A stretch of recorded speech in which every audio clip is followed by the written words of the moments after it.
From the weather team you can trust, here's Chief Meteorologist Eric Sneidel. Another lovely afternoon on Lake Ontario. Temperatures have been in the 80s pretty much all day long, mid-80s at the airport at peak. We got some mugginess in the air, and I think there's going to be some implications on that over the next couple of days moving forward. But look, at this point, this is not oppressively hot. This is standard summertime. 82 over 66. That gets you just a hint of a heat index with your feels like clocking in at 84 degrees. Now remember the way the dew point works. The temperature will not drop below the dew point. There's many reasons for that are a conversation for a different day, but just know that that reality is a fact, which means tonight we're not going to be able to do much better than middle and upper 60s. It's going to be a warmer night overall, warmer day tomorrow overall, as highs climb into the upper 80s. Now that's going to start to spit out a bit more instability, and with a cold front that's going to be on approach tomorrow, this is why Thursday is going to be your higher rain chance day. Friday, behind that front, these bars are not nearly as high and not nearly as orange. It's still going to be warm, but we'll kind of ease away from some of this heat, at least temporarily. Satellite and radar right now, we've had lake breeze boundaries that have been trickling their way around, and they've kicked off a few showers from time to time.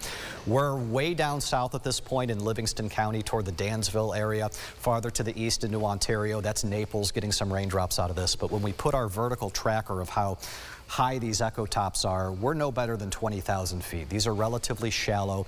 They're not producing thunder and lightning and certainly not producing severe weather.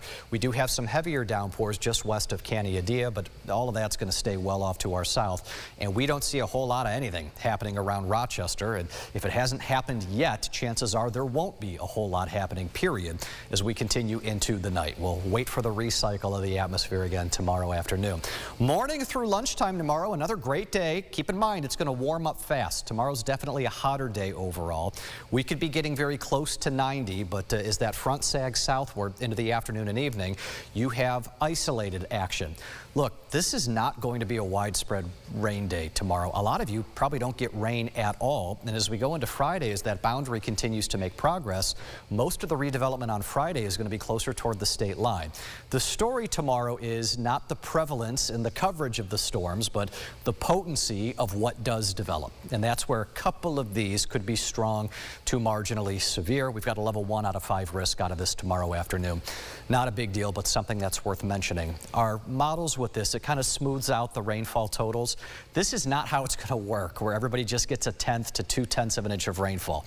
It's going to be all or nothing. Much higher totals under storms, much lower totals to zero there where you don't get anything, and there will be no rainfall into the weekend. Both Saturday and Sunday are beautiful. The heat dome is coming back into next week, but it's coming back in a different spot, a different location.